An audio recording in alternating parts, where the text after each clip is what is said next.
दाइ यो केमा बुट्नुहुन्छ बाहुलामा हो एकदम मजाले बुट्न त होइन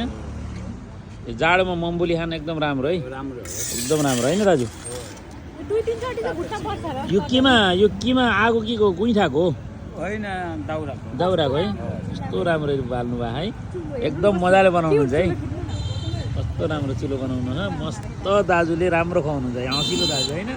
एकदम ल हामीले एकचोटि चाहिँ दाइ यस्तै मम्फली उ गऱ्यौँ अनि यस्तो गरी उमा के बालुवामा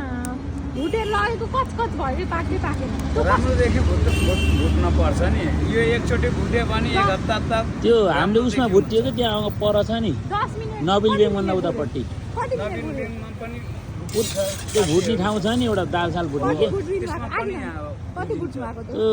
10 मिनट भुट्दिएको त राम्रो भुटिएन त्यो राम्रोदेखि भुटिन्न हो। हामीहरूको समय लाग्छ नि 1 घन्टा समय लाग्छ आधी घन्टा 1 घन्टा लाग्छ अब तिनीहरूको आँच तातो हुन्छ छिटो गरिन्छ गरेर दिए पनि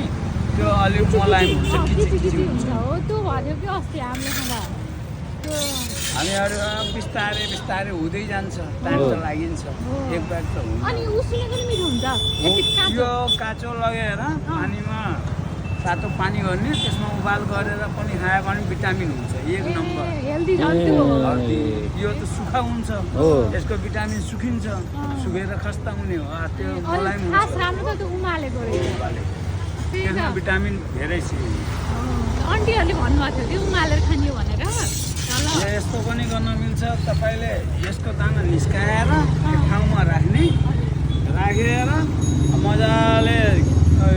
त्यसमा त्यो गुड हालिदिने या त्यो भयो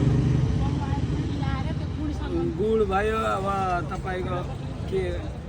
काजु भयो ए त मिलाएर खाना मिलाएर ठ्याक्कै हाल्यो भने बिहानसम्म निस्कायो भने पुरा फुलिन्छ त्यसको पानी पनि खानुहुन्छ यो पनि फाइदा गर्छ यो पनि खानु चानाहरू सबै हालेर छुवाडा पनि हालिदिने चाना हालिदिने काजु हालिदिने सब फुलिन्छ फुले पनि त्यो भिटामिन हुन्छ त्यसको पानी बहुत फाइदा गर्छ त्यो पनि फाइदा गर्छ दुइटै फाइदा गर्छ यहाँ सुबह शाम खायो भने तपाईँको शरीर एकदम राम्रो हुन्छ ए ल धन्यवाद दाजु हस् हस्